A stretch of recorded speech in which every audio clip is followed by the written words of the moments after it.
No, there's a bit more space up there if you want to just go up, and then you can turn around up there if you want. Turn around, actually, yeah. It's warm, isn't it? It's nice. I just don't mind it actually. Have you got a sat nav on there? I've got it on there. All right. Yeah. You could put, if you wanted to, cider press. Cider if you press. Want to go is that a place? Or yeah, is that... yeah, it's a place. It's not a place where they press cider. It is. Perhaps they did. Yeah, they do. And so they named it after. Yeah, and it's like a little shopping. It's cute actually. There's like a cafe and there's like little repair shop. It's like a quirky little little hamlet of what's it called? Crafts sort of, places. Okay. And then there's a cider press. You can make your own gin and stuff like that. Nice. And then you could do loads of dog walks. But I think what Jimmy said, it's like half hour away. So then you can. Yeah. It's a good place. Well, let's put that in then. At least you've got something to. Yeah, it'll talk to us, won't it? But we can. Oh. That's all right. Put it. Can you turn the thingy down? Yeah.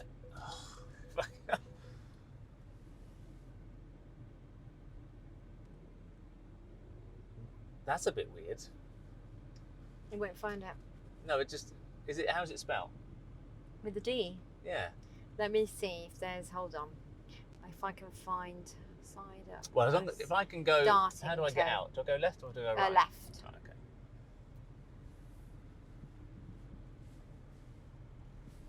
Well, your rhubarb's not quite so popular. No, I'm not surprised there. No. I don't like rhubarb either. Mind you, Jimmy does make a good rhubarb gin. Does he? Yeah. He sounds quite handy. He's Makes incredibly cakes, good. He does all the cooking. Does he? All the food shopping. Yeah, because he did, when he stopped the acting, he did we both had sort of, like we were talking about life-changing things. I went off and did the diploma, and he, like 5 years earlier when he stopped Corrie, he did a 1 year, 1 year culinary arts diploma. Oh, right. So he's a fully fledged chef. Awesome. Really trained chef. He's done a few VIP stuff with James Martin and a couple of other chefs. But hopefully, like, once we get the other barn up and running, the one near our house, it's going to have a kitchen in there. We're going to get a food license, and then he can start doing some catering for the cottages. Oh, wow. So we might do like offer food hampers, and maybe like when people come and stay, we might have like a little mini menu. Cool. Like on a Wednesday night or something, sourdough pizzas or gourmet pizzas or something like that. Your own sort of Deliveroo. Yeah, kind of. Yeah, a version of that, because he can do it. He could do it. So it seems silly not to. So how have you found transitioning from a dancer to a farmer? You know what? It's the strangest thing, isn't it? It's probably the least thing that you would expect somebody to do. Well, going from, really. Wearing 4-hinge heels, like Jimmy says, and sparkly outfits, to making compost and cleaning out chickens. I mean, they couldn't be further from. But yet, when I did it, it felt like it was the most natural thing I'd ever done. So going into it felt like me. It actually felt more natural than the other thing, which I've done for 25-year career, whatever.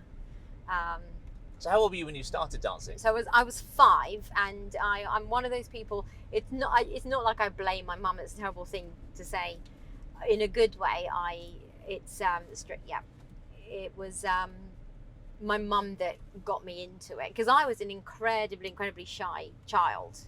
So if you think, I moved to England just before my 5th birthday. So we moved here in December. My birthday's in March, so I was nearly 5 when we moved here. And I came with my eldest brother, stayed in Italy. I came with my other brothers and sisters and my mum. My dad had already been here for a couple of years. I hadn't seen him for 2 years. So it was quite a traumatic move for a 5-year-old. Couldn't speak the language and all of that. So I was already naturally very timid, very shy. But my mum was very much one of those parents that, because she wasn't allowed to dance and do all sports and things like that she wanted to do, obviously going back in you know, to her generation, her time. She's now 84. Neapolitan parents, very protective, very strict. Yeah. So all the things she wanted to do, she couldn't. She made us do. Right. In a nice way. So my brothers did gymnastics, swimming. They all did ballet. Your brothers did ballet as well, did they? One of my brothers did ballet. Massimo, it was very good. He actually danced a while with the Royal Ballet School. Wow. Yeah, and my other brother was a very successful gymnast. He was the youngest gymnastics adjudicator in the UK. And my other brother is a swimming coach. Oh, right. So he trains the national team. So it sounds like they may have pushed you in to do things, but they we chose the right things to do and did well we all for you. did well. Yeah, my sister also did dancing with me. So I started with one of my sisters who's 6 years older than me, and we started at the Hurley's Dance World in Guildford. So we'd moved to Guildford, and at the time, the Ballroom school was a lot cheaper than the ballet school. Right. So I think it was like £1 or something to do a class really? when I was 5. Yeah. Blimey. To do a little, Saturday class for an hour. So that's, and it was in the town centre, so it was easy to get to, and so that's what I started doing. But I was very shy. I used to cry every time I went there. Right. So it wasn't like it was something that I was like, I want to be a dancer, like most kids say, I've always wanted it, or, it's something that I used to cry. My sister, who's 6 years older, she was a lot more bubbly and outgoing than me at the time. She's much more sort of naturally, you would say, made for that. So for that, she was more happy to perform and stuff like that. Whilst I was very kind of introvert. So it's funny, isn't it, then, that you stuck it out? It happens, though, doesn't really it? Really interesting. I asked myself that question a lot. I stuck it out for some reason, and then obviously, I cried for the first 2-3 Saturdays I went, and then I made friends with some of the, the little girls that were there, and then I just carried on, and I did my medals. So because I started like socially, I didn't go into it, from a competition, because I don't come from a born Latin family, whereby my parents have done it, and then you've just got a route, it was literally, it was a random thing, right, do that. So I was starting from scratch. So I just did the medals, did all my medals, got to about 11, 12, and then obviously at Hurley's was Anthony Hurley, Robert and Helen Ritchie, and then Anthony said, you could get a partner and start doing competitions, and then Nigel Tiffany was there teaching, so I started having lessons with Nigel Tiffany, and then that's basically how I kind of went into the competitive side. So it like a lot of people say, they didn't have a choice, it was just what they wanted to do. With me, it was like I never stopped to think about it. It's a good thing, I suppose. Yeah, like a lot of people give up, or I'm the typical thing that I could have got to a certain age and said I don't want to do it anymore, because it's not, I wouldn't say as a young child you would have sort of, if you'd have met me, you would have said, oh yeah, you'll be a great performer, or but somehow I've created my own way of doing it, of style or whatever. I always think I was a bit of an odd, I wouldn't class myself as like your standard born Latin. I think over the years I found my own path, and maybe through the Argentine Tango I was probably the one style that I felt the most comfortable doing. Well, you don't knock it though, because you were sensational.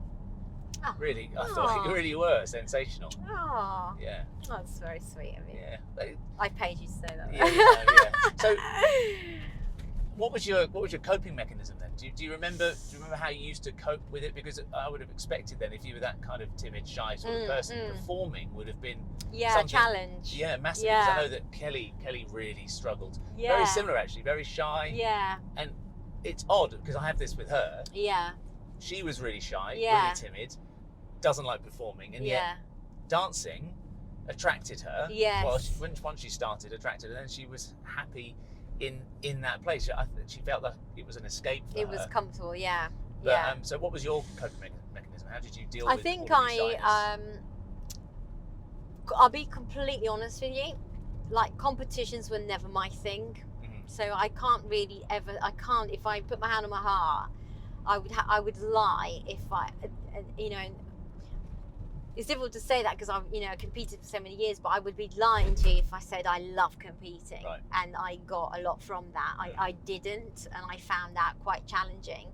I did, however, really start enjoying doing the shows. So because women's did the 10 dance, we were lucky that even as amateurs, we used to get quite a lot of show requests, for 10 dance, because people would get one couple and they would do 10 dance show. I mean, I would dream of doing that now. It would kill me. Far too much work. My goodness gracious, how we ever did that, I just don't know. But we did used to do a lot of 10 dance shows, and I enjoyed. It's not even I enjoyed the performing of that. I enjoyed the choreographing of that. I enjoyed going into the studio, getting a piece of music and creating a story and creating a performance, and I much preferred going to do a show demonstration where it was just us on the dance floor than I did going onto a dance floor with another 16 couples and trying to be better than them or compete against them. I'm not competitive in that way.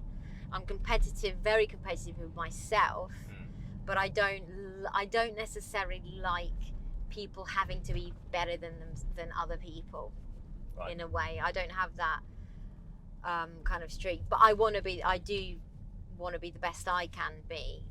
So I always got more from the performing, the shows, and then again, like later in life, when I did the theatre shows, I actually really loved that. That was my favourite part of my whole career. Was doing the theatre performances and the shows, because they were just telling a story. There was no competition. It was just, this is what it is. You either like it or you don't like it, but this is what I'm doing. This is the story I'm telling, and it's all through dance. So that I got to that. You kind of create your own things that you like, don't you? And so I obviously the competition side ended, and then the end result was the theatre, which was actually my favourite thing that I've done.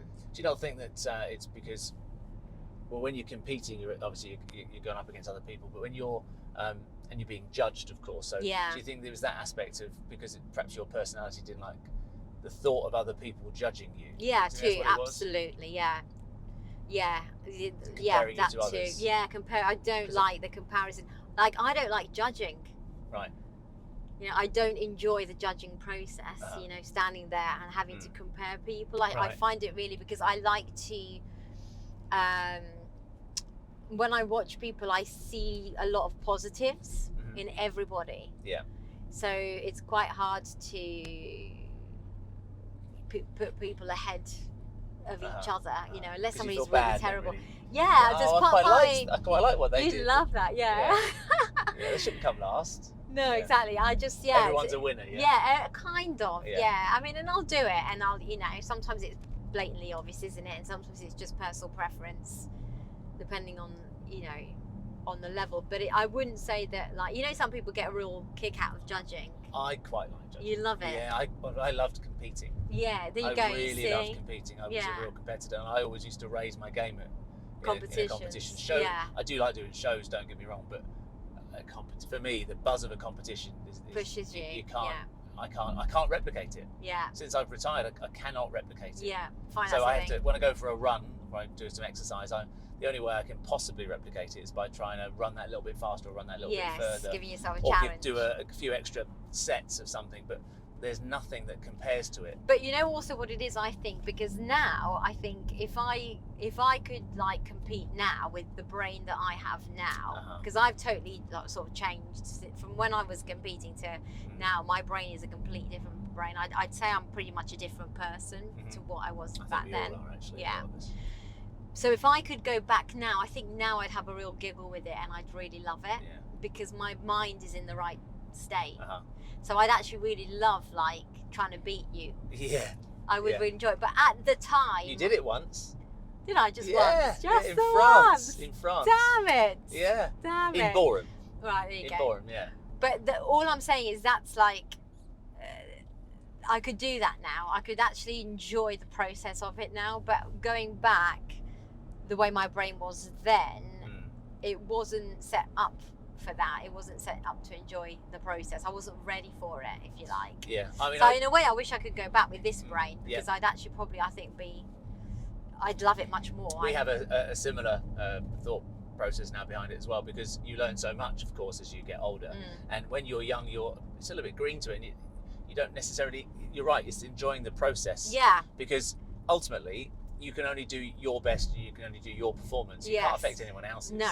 And the result actually is immaterial, because you've got no control over it at all. But all you can do is control your own performance, and you'd want to go back and enjoy it. Yes, 100%. Enjoy that performance, enjoy that. And I tell myself, I wish I could have, like, not worried about the result, not worried about other people's comments or being judged, but just enjoyed the process of competing. Yeah. And now my brain would do that. I would be up for it, and I would have a real giggle and get something from it. But if, like I said, I would lie. Perhaps. Yeah, exactly. Yeah. I wouldn't take it too seriously. I would push myself and I would do my best, but I would actually enjoy the whole process. Have a lot less lessons and trust yourself more. Exactly. As well. Exactly. Because that's one thing that we for sure would have done. Absolutely. Because you get yourself so confused. Yeah, you get yourself so confused and in a rut, isn't it? Yeah. And but you know, no regrets. It was amazing at the time. So you haven't got any regrets then, really? I don't have regrets, no, because I don't think there's any point of having regrets. I think we're here because of what we've, been through and lived. And I think it's, there's no point looking back. Like I said, it's to do with your state of mind and your, where you're at emotionally and vibrationally and all of that. And back then we weren't here. No. But of course, your dancing led you to Strictly, didn't it? Of course. And if it hadn't led you to Strictly, you definitely wouldn't be here now anyway. No. Because that, that's allowed you to get to here. So, how was your Strictly experience? I mean, there's a lot of people. I talk to other dancers about their Strictly experiences, and everyone's seems to be a little bit different. So, what was yours like? You've had a lot of variations. Yeah, I mean, some people really enjoyed it, really loved it, and some people haven't loved it at all and got out quite quickly. Yeah, true, actually. Yeah, there have been a few of those. Yeah, I mean, I was on the show for 7 years. I won it in 2012. The first year that I was in it, I actually just was there to choreograph an Argentine Tango pro celeb number. Who was that for? Who was the celeb? It was actually a group number. Oh, okay. That was pre us being on the show. They called us in just to literally do a group number. So that was our first kind of taster of it. And then the year after, they sort of asked me to go on as a pro. So I would say I'm incredibly grateful to the show. I think that it's like you said, I wouldn't be here. And I wouldn't have had, the last part of my career, which was the theatre part, which was the part that I enjoyed the most. And I still kind of, if I had to say I missed anything, I would probably say that's the one thing that I would go back to. So what's the buzz about the theatre shows? Is it the crowd? Is it the audience? Is it the creative process? Or is it a bit of all of that? I think it's a bit of all of that. I think it's the intimacy of the theatres, like the beautiful old theatres when you get the stage, when you get the lighting, the set. It's creating like a moment in time, and all of our shows, we did 4 theatre shows, and one of them got Olivier nominated for Family Entertainment. So they were different. They weren't just a dance show. They had a storyline to follow. Midnight Tango was that was brilliant. The first one, and that was, what was the second my favourite. The second one was Dance Till Dawn. That's right. Yeah. So Kelly and I went to see all of them. They were great. Yeah, I mean, I enjoyed the whole process. I enjoyed also working with like actors and musical theatre dancers whose brains are completely different to ours, Ballroom and Latin. We had a reoccurring little joke that we would naturally just always say if we were doing a number and it mixed sort of ballroom and musical theatre. we would always say, in our world we do it like this, and in your world you do it like that. So they are very different worlds, but we try to kind of cross them and fuse them together, and it kind of worked. But yeah, it's the whole set design, seeing the set come together. The lighting is like so important in a theatre show to create like the story. Did you and Vincent choreograph everything? You two were the sole choreographers for it, were you? We did all of our stuff for the 4. We did a lot of the group stuff, and then we had Karen Bruce, who directs a lot of West End stuff, who dealt with some of the musical theatre guys, and then some of it we kind of did together. So it was a mix of, it was predominantly us, and then that's the side of press now. Oh, yes. Didn't need sat-nav after all, no, did we? it was nice and easy to get to. So, so it was a combination of stuff, but I think, like, you say that it's hard to get the same buzz from when you used to do competitions. It's hard to get the same buzz of being on stage. And at the end of the show, that buzz after the show ends is, your adrenaline just keeps going for like a good couple of hours afterwards. I had a little bit of an experience in that. I was in Simply Ballroom. Oh yes. Yeah, for a little while. Yeah. Did you enjoy it? Well, I did and I didn't. Really? I didn't like the travelling. Because at the time we were every weekend in Blackpool, but during the week somewhere else in the country. Wow. So that was a bit of a pain. If you're in Dartford during the week, and then on Saturday night you're in Blackpool. You've got to get back, Oh, it's a pain. Yeah. It was a bit of a pain. I mean, I toured for 8 years, so I lasted a long time. I was on the road for 8 years, and but I have to say, I enjoyed it. Yeah. But I mean, I didn't have any involvement in it really, because I didn't have any choreographical influence or anything like that. So it wasn't me. None of it was me. You were just coming in. I was just a dancer as part of it, but I missed competing. And at the time, I was just between partners before I got with Kelly actually.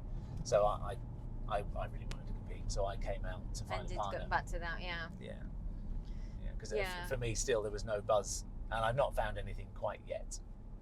Similar. Oh well, one thing, my daughter. That's about it. Oh yeah. Yeah, that's about the only thing that betters it. Yes. Actually. Yeah, of course. And so, of course, from Strictly then to Jimmy, obviously, 'cause without Strictly you wouldn't have met Jimmy. No, there you go. How did that come about then? Well, the Strictly is one of those, It wasn't a curse as such. Oh, then, don't was it? say that. I literally go like that when people call it awful, that. It's cliche just now, isn't a horrendous thing to say about something, about the thing of two people meeting and even thinking it could be called a curse. Yeah. Anyway, we'll let that one go. Sorry. We'll ignore that one. But it's Strictly is one of those things where, like, I think for somebody like me, when I did it, it was very still early on in my I've talked about sort of my brain where I am now and where I was then, and I had a very different brain at the time. I was still very naive. I hadn't even though I was 26 or something, I hadn't quite found myself yet.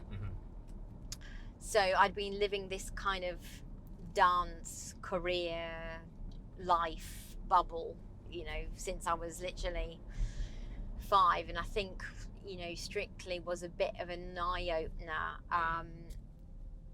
and it was a bit of a slap around the face, and you're in this sort of very bizarre bubble. And when I did it, obviously it was still quite early on in the show's life, so we had we didn't have, I didn't still have an agent now, but we didn't have agents, we didn't have people managing us, we didn't have PR, we didn't even know what PR was at the time. We would literally went from the ballroom to a TV, so you have no awareness, and having lived quite what I call a cocooned life, protected life really, I didn't, you have no concept of how many people are watching the show, the press, the media, none of that. It's not like a dancer going into it now, of course, because it's so established. 100%. They know exactly They've what got to expect already agents, managers, PR people looking after them. They know what they're getting into. They know what's going to happen. At the time, I was probably more naive than some of them, because I can't talk for the others, but totally naive, went into it. You just sort of get involved in this sort of bubble, that feels very protective, but then in reality it's not. So I have very good memories, and I have, not so good memories. Obviously 7 years is a long spell as well, so you're going to have good moments and not so good moments, but in the long run, I did meet Jimmy, and now been married 10 years and we're here where we are, so it was meant to be. Do you think that you, like a lot of dance couples, because you and Vincent got together when you were 14 or 15? 16. Yeah. So do you think that you ended up with Vincent because you danced with Vincent, and because of that, well, a lot of people do though, don't they? 100%. They get together young, and then they're relatively successful, they do things, and then because they spend all of their time with that person, that's who they just end up with. I think, definitely. For me, and then Strictly, of course, and that new world opened up your eyes to opportunities and different ways of and living. Just getting out of the box, you know. I mean, at 16, obviously, danced with Vincent, and we were both Italian. There's just a lot of things that kind of were right, the look and everything, and as you say, it happens in the ballroom world all the time, and it is because you're in that sort of environment, and then before you know it, it kind of, it develops, whether it's right or wrong, and and we've talked about how people change, from 16 to now. I mean, we're just not the same people, are we? We're just completely, different. So along the way, you change as a person. So it's all of those things. But like we've said, your whole experience, leads you to where you are now. Yeah. Well, and where you are now is in Devon.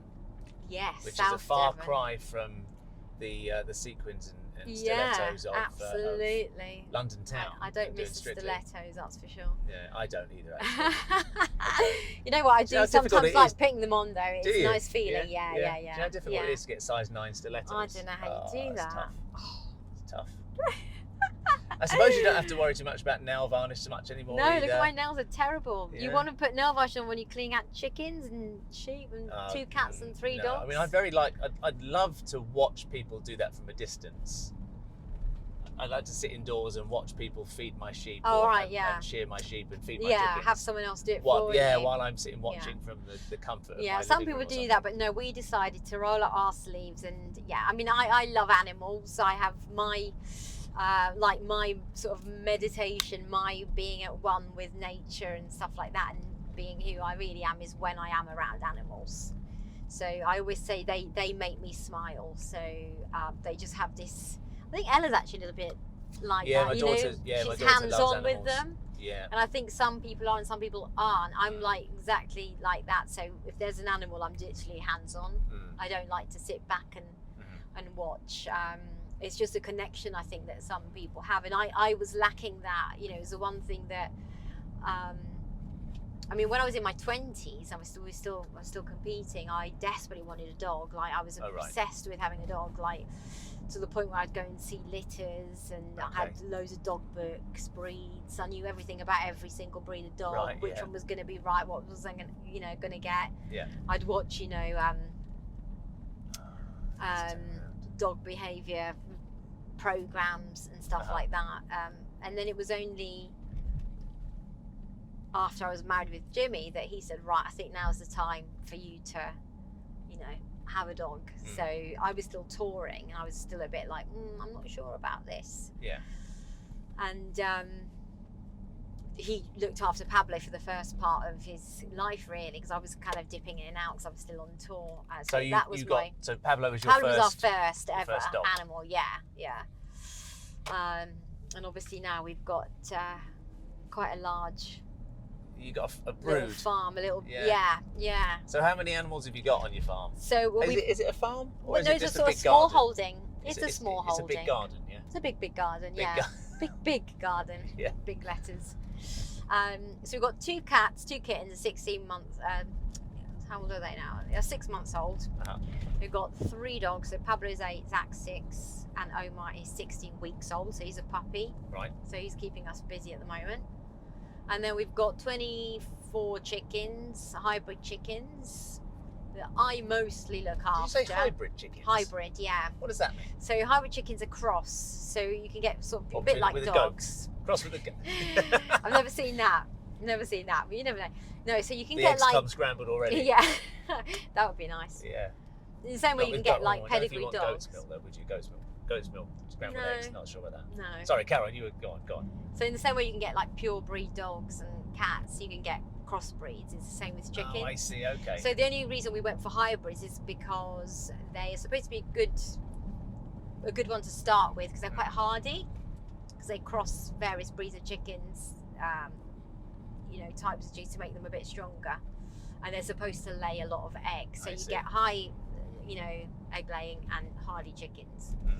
Whether that's true or not, I don't know, because I think we ended up with a couple of purebred breeds which are just as good as the hybrids, but they're all different anyway. They've all got their different colourings and markings and characters. You haven't named them all, have you? We have. Have you really? Yeah, we've named them all. They got a little tag so you know which one's which. No, because they're all different colours. Oh right, so we've got a couple we've added to the flock, so we have got like 3 or 4 which are the same type, which are a bit harder to tell apart. But the first 12 that we got, we made a thing of actually getting 12 different looking ones. So they've all got names. And then can you call them by name? Do they come? Because I know you can train chickens. One of them, yeah, you can. I mean, literally, if we go in there with we make ice lollies for them. Right. So as soon as you go in with that, they'll literally like all come. Do they like coarse, not coarse mix? That's for the sheep. The corn, mixed corn. If They're you not go into in there, calippos then and that sort of thing. they would love a Celeros. calippo. It's Would they basically really? what we make. Oh really? So if you get like a little plastic tub, fill it with water, and then you can put like blueberries, pomegranate seeds are really good for them, bits of veg, anything really. Put it in there, put it in the freezer, and then get a tray, and we tip these blocks of ice with all this fruit and veg in. Right. And during you laugh, but it's true. Who'd have thought it? Who'd have thought chickens like ice lollies? Yeah, they love them because they have. It's hard for them to cool down. They've got no mechanism, to cool down. So when it's really hot, you have to be quite careful because they can get overheated. So yeah, make big ice lollies for them, full of like lovely fruit and veg, and then they just pick away at it. Brilliant. Then they can have mixed corn, which is like maize and corn mixed in. Yeah. You can hand feed them. So you know what? They are great pets. If somebody wants to have a pet that actually gives something back, they could have eggs, exactly, in eggs. Yeah. For children as well. I mean, there's something Ella would love. If you had like 4 chickens. Don't even. 4. Don't give her any ideas. 4 chickens. She would be great at looking after them. She'd just take over Marwell Zoo if she had a chance. She'd take them all home. It's good for her. But 4 chickens would not be too much to look after. And now you can get, so we've got these like modern day plastic coops, which you can jet wash. Because chickens are mucky, I won't lie. Yeah. It's a lot of cleaning. It's a lot of muck. Dirty. But we do daily clean. So people, like when we were researching before we got them, people do like a weekly clean, a monthly clean, or you can do a daily clean. We do clean because it's little and often. So I'd rather go in and there be a bit of muck and then you clean. Yeah. Sort of collect, I don't want to go in there after a week of them having done what they do. Because that would just be too much for me. But people do it differently. But with 4 chickens, you could probably clean them out every 3-4 days. And you would get 4 eggs a day. It's not bad, is it? It's not bad going. And then you could go in and hand feed, well you wouldn't, but Ella could go in and hand feed them and make ice lollies. Yeah. It's really rewarding. I'm sure. You're still laughing at me. No, I know. I'm only laughing because I live in the centre of Southampton. There's no way I could have chickens. You know what? When you move, we'll come and help you set up. Okay. Yeah, we'll tell you how to look after them and what to get. You'd be very welcome to come and help me set up. And we can get you all sorted. In my very big garden. Yeah, that's all you need is a big garden.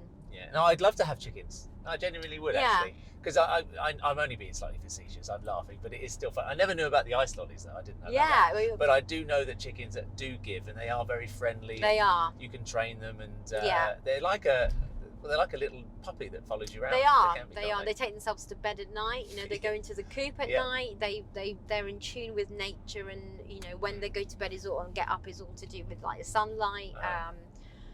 You can give them scraps of food like vegetables. There's lots of things that's toxic, but Right. you can, you avoid those, and you can give them like veg caddies. So also, if you think you give them all these extra things, the eggs are going to be amazing. Yeah. So what you feed them, you'll get back in like good quality eggs. We don't actually eat eggs. Really? No, we don't, because we're mostly plant-based. Oh, okay, good. We don't Yeah. have dairy hardly ever. You could sell the eggs. Well, yes, but having said that, we did have, because you left some eggs in the cottage. Oh yes, we did. So we did have scrambled eggs this morning. Oh wow. And they were delicious. They were good. delicious. There you go. Yeah. I always think when we Beautiful leave the colour. eggs, we leave the eggs in. I always think, I wonder whether they will have, but it's just a, it's a gesture. And, Yeah, it was very kind. Thank you. But yeah, so you could sell them. Because again, Ella could sell them You're doing outside the house. You're doing a good bit of sales pitch here. For the, and she could then have pocket the money. She could. She could look after the chickens. Don't tell her. And then she could save up a little bit of money. How amazing would that be? It would be good. I think it's a great idea. Yeah. So what else you got apart from chickens? So apart from You're trying chickens, to sell me I got chickens. I know the chickens. Have you got shares in chickens? I really get sidetracked with chickens. Yeah. Do you eat chicken? I do, weirdly enough. Okay. Yeah, I'll be honest. Yeah. But Not your own. we're very Don't eat someone else's chickens. No, but we're very careful about where our meat and fish comes from. So we don't just. Yeah, it has to have had a a nice, yes. well, a nice opportunity, yeah. a nice life until it was shot. Until it was shot. Let's leave that one there. Yeah. So then we've got rare breed sheep. Rare breed. Rare breed sheep. So we've got a breed of sheep. Is that a breed called rare? No, they're called Usan Oh, sheep. okay. But they are rare breed. They're actually on the at-risk Oh, really? list. Yeah, endangered. They're from Brittany, France, and they are the smallest sheep in the world. Really? So they're teeny little sheep. They're micro sheep. They're very small. Yeah, they're if you research Usan sheep, they are the smallest breed in the world of sheep. They're very easy to tame. They're very friendly. They were nearly extinct, and now there's like a whole generation program. I think there's about 2,000 in the UK. How many have you got? Sorry? So we started off with 3 wethers. Do you know what a wether is? No. I don't. Well, I know what weather is, but I don't know what it relates to with regards to sheep. So 3 wethers. So a wether is a ram, so a male that's been castrated. So the wethers are very good pets because they're not going to fight or anything like that. So we started off with 3 white boys. Then we added 4 ewes, which is your females, and they were black. Black is the original colour. Oh, right. So these sheep date back to like the Viking times. Okay. And that's why, if you think of the Viking, what they used to wear, you think black mostly, don't you? And that's because they used to use the wool from the sheep. Oh, right. So they used to obviously eat it and also wear the clothing. So black is the original colour of the Usan, and then the other shades sort of came in later. So we added 4 ewes, and then we added Ernie the ram. Right. They're all Usan though. They're all they're all the same breed, all Yeah. pure breed. There's a breed society, and they've all got pedigrees and stuff like that. It's all quite specific. So Ernie the ram, he's caramel, so he's a beautiful like chocolate colour. Yeah. And then in November we put Ernie in with the 4 ewes, and then we had 4 lambs-ish spring. Oh, wonderful. So we had Aldo was the first one, Alfie, Amos, and then Ada. Right, so you've named it, obviously everything. All of them are yeah. So we've got Enzo, Freddie, and Flash were our first 3. Then we got Serafina, Sasha, Sylvie, and Stella were the 4 ewes. Yeah. Ernie the ram came along, and then we finished off with Aldo, Alfie, Amos, and Ada. Pretty cool. So that's what we've got at the moment. So what does a ewe set you back these days? So if you bought the ram, sorry. So how much would a ram cost a ram you? he's $350, same price as a ewe, which is $350, and the wethers are about $150. Oh, they're not too expensive then, actually. No, and then I mean we're going to keep, when you have obviously lambs, you know some people sell all of them, some people keep them. It depends what the situation is. So we're going to try and move Ada on to another, like as a pet, to another keeper. Just because we've got Ernie, the dad, so we won't be able to put her in. Because obviously with the him. chances are that he'll try and Yeah, have fun exactly. with And her. it would be too risky to try and keep. I mean, we do keep them separate. We can, but it's just a bit of a risk. We don't want to. Right. So we'd rather move her on somewhere else, so that she can also have, you know, her own lambs in a year. Yeah, I think it was nice. You say that you have them as pets, so Yes. you don't think of them as just livestock. No, they're not just sheep that you see sort of in a field. Yeah. They're pets. They've all got different characters. They're, you know, Flash, one of the first wethers we had was bottle fed. So he's incredibly like human friendly. Even Ernie, who's a ram. So with Ernie, to go into the paddock where Ernie is, he's in the paddock with the 3 boys. We have to put him in the hurdles because obviously that's where the thing ram comes from. He will ram you. Oh, right. So he's got big, you know, he's obviously big horns. He'll just come straight into your leg and just headbutt you. He's a horny devil. Yeah, because he's just got that, you know. Yeah. So you have to learn how to manage it, but he's beautiful, and like you can hand feed him, and he likes being scratched, and, you know. So they are friendly. We've got these big tyres in the paddock, so you sit on the tyre, they all jump on and start nibbling your ear, really? and yeah, lovely. So they're very cute. I mean, a lot of people have them for at like therapy farms, right? Petting farms. Yeah. There's, you know, a flock at Paynton Zoo. At the zoo, they've got a group of of Usan. Oh, right. Of that breed. So because they are quite rare. Novelty. Yeah, and the other thing we're going to get from them is obviously you get them sheared, and for the first time this year, we are, because we had a few more of them, we're having our own wool spun. Right. So we're going to have, I think, about 50 gram balls of wool. Yep. So then you're going to have a Flavia jumper line. Yeah. On the eye life at the barn jumpers. At the barn. Yeah. Yeah. But it's amazing. I think it's incredible that the little sheep we are looking after, what they've been wearing. Do you know what I mean? I think like that. My brain thinks sweet, like that. actually. What's been keeping them warm could keep someone else warm, and you know where that's come from. Exactly. That's quite. I think that's quite sweet. special. That's lovely.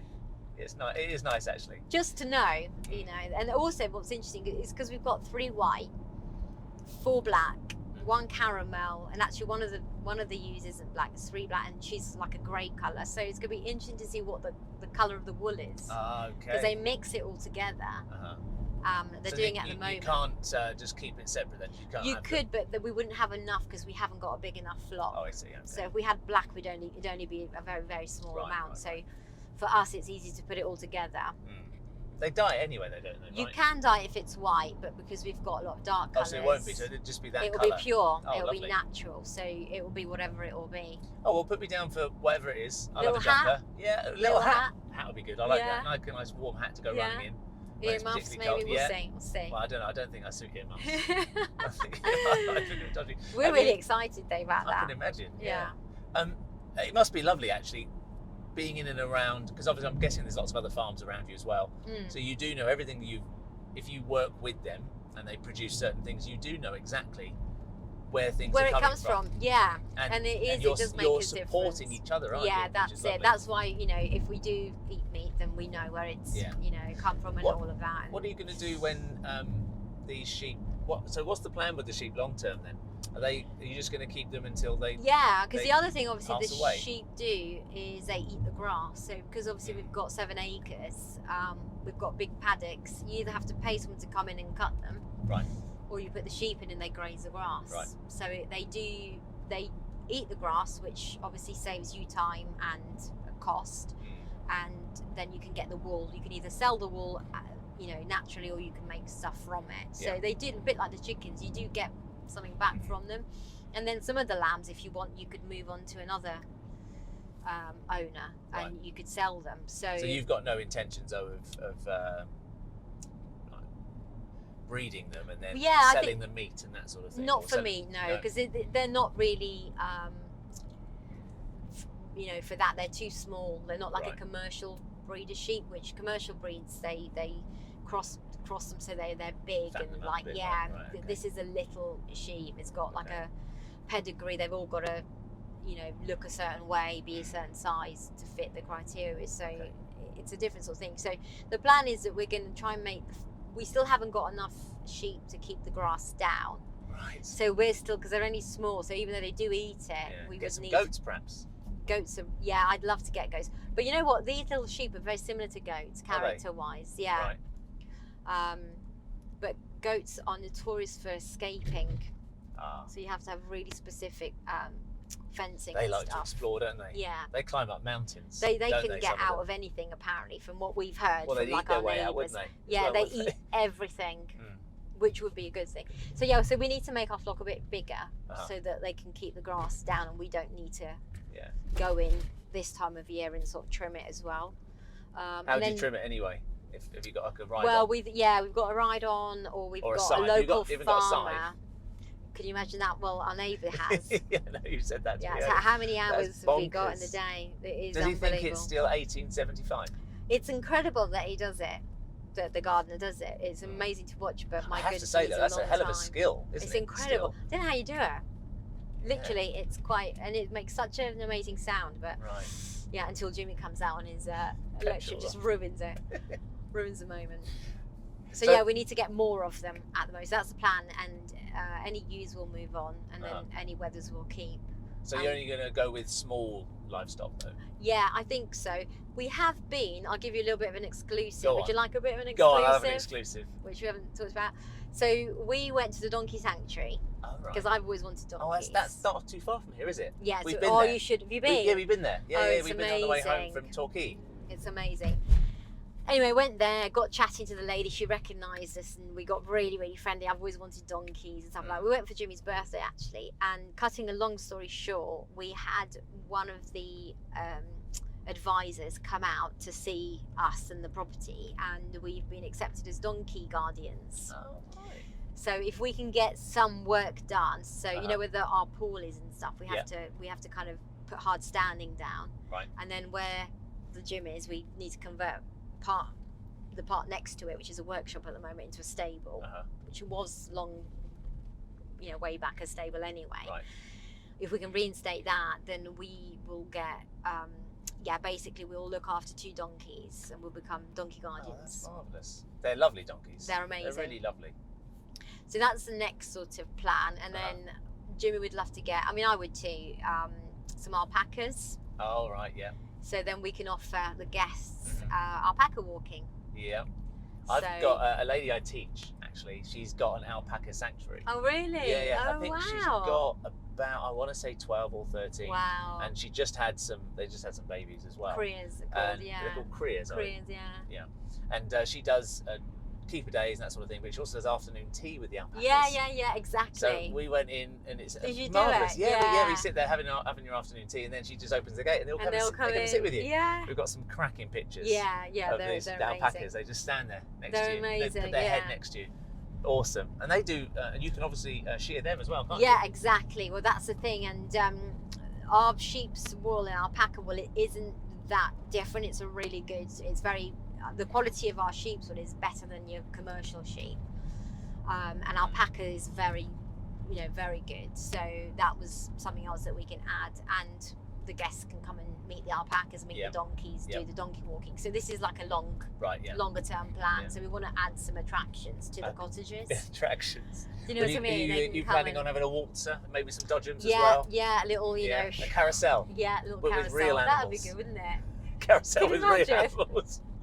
If we could train them with a clicker. Yeah, that'd be good. When it go around in a circle on elevating platforms. That'd be fun. Marvellous. So have you learnt everything on the job then with what you're doing? All this, absolutely.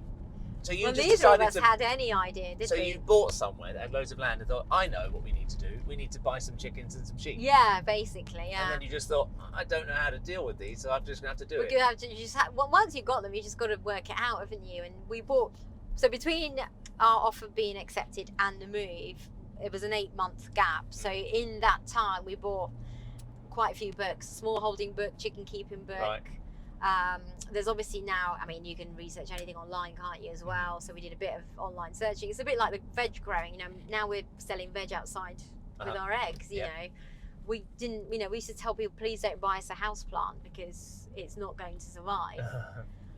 With me on tour and Jimmy filming, we just didn't grow anything. So, and now we've grown, potatoes, carrots, leeks, courgettes, beetroot. I think that well, I was going to say, children should learn all this stuff at school. Wouldn't that Because be I think great? and fortunately, my daughter does actually.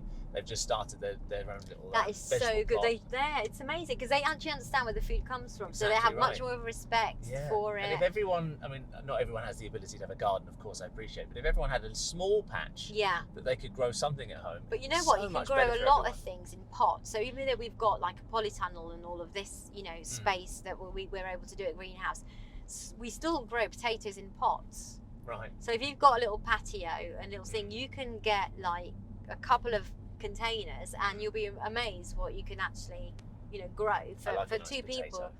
We love potatoes.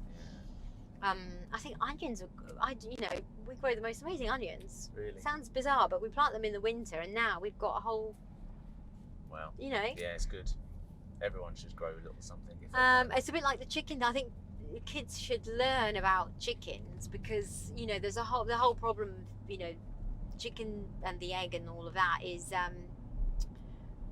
the welfare of the chickens in these commercial barns and stuff like that, how they're kept, because the demand is so massively high. And also they say, don't they, that even though they're free range, there's a criteria for that, isn't it? That's the turning, by the way, but you can go straight and then left. Okay. The criteria for free range is it's 20 minutes a day, or something like that? It's nonsense. Nothing, is it? So but there is actually a lady that we know, and she has chickens, and what she does is she goes to schools and does a little setup, a bit like the one I said, it would be great for Ella to have one day, where you've got a coop and a little run for them, an outdoor area, and then you get like 3-4 chickens, and the kids can kind of experience, clean them out, see what they do, collect the eggs, so you have a respect for the for the animal. What was there? But you can. Oh yeah, it's fine. So you become a lot more appreciative of food, and it makes you actually want to eat more veg in a weird way. When you've actually grown it and you put the time and effort into it, and it just tastes better. Yeah, yes, that's right. It really does. Another one of our students has got an allotment, and they have an abundance of extra stuff, and their stuff always tastes better than even the organic stuff you get in the shops. But you think the amount of time it's taken to pick it and then to put it onto your plate. Yeah, and if you go supermarket, you don't know how long that's taken. And exactly.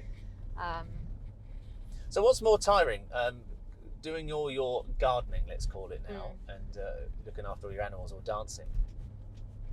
Going on tour, what the thing now is? Or is it just different? I think looking after the animals, it's not. It's not a job, because it's for me, because I love animals, it's like the care for them is just something that has to be done. I don't see it as a chore. And the good thing now is when I do the teaching, because obviously we do a lot of teaching during the week, we have to try and fit that in. I really enjoy it. I love going to teach, because I can get a little bit dressed up, I can put my dance shoes on. Right. I still got that connection with them. If a cha-cha comes on, I love it. Waltz and all that, and so I still feel like I get that buzz we were talking about. I still feel, even though I, doing mostly beginners and stuff like that, I love seeing people learn slowly, and I get more enjoyment from that side of it now, because I'm living a very different experience. Whilst before, I was just doing 110% of that.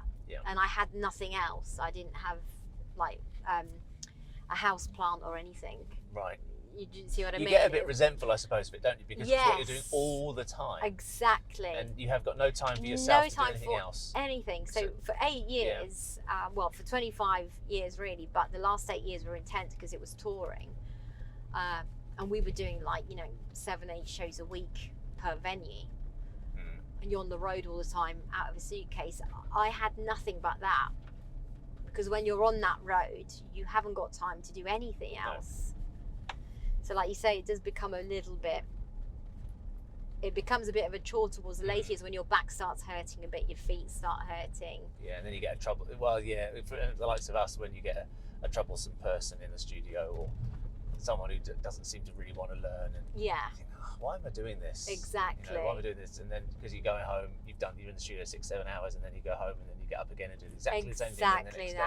Yeah, and there's no time for you. So we're making some changes so that we get some sort of some other something outside of it, so that we can get the inspiration. It's about finding a balance, dance. isn't it? Because dancing is a beautiful thing. Of It's course. an amazing thing. It's an amazing thing, and I love it. But I think anything, even if you love chocolate, but you eat chocolate 24 hours a day every day, you're going to go off chocolate, aren't you? Yeah. And I think it's the same thing with anything. I think it's about balance. You've got to have a bit of balance. So you get saturated, and I guess being down here in the deepest, darkest depths of Devon. Yes, as it goes into Hobbit land, isn't it? It's beautiful. But it just gets smaller and smaller. You can escape beautifully, can't you? That's it. It's just easy to escape. It. And actually, we crave the dancing now. Right. There's nothing to say if the right thing came about, the right show, the right tour, the right thing, that I would say no to it. If it was the right length of time and I could make it work with this, I'm now in a much better place mentally and physically to do it than I was when I stopped touring in 2018. Yeah. Because I needed a break at that point. But now I'd be up for it. I would consider it. So sometimes you just need to take yourself away a little bit. To love it again. Yeah, to love it again. So now you've got a lovely little small holding. Yeah. Yeah, and rentals as well. Yeah. Which we're staying in, beautiful cottage. Yeah. Yeah, recommend that to anyone. It's been lovely to see you. It's been lovely to be here. Yeah, it's been really good actually, really good catch up. Yeah. And here we are, back again. Yes. We did that really well, didn't we? Yeah, that was good. Well done. Oh. Cool. Oh, break the cart. There goes the Porsche. Thank you very much for being a dancer in my car. That was really good fun. Yeah. I waffled on. But well, that's what it's all you about. Want, isn't it? I want you to talk. People don't want to hear from me. There you go. I want to hear what you've got to say. Yeah, that's really good. Yeah, cool. Thanks for listening. Pleasure.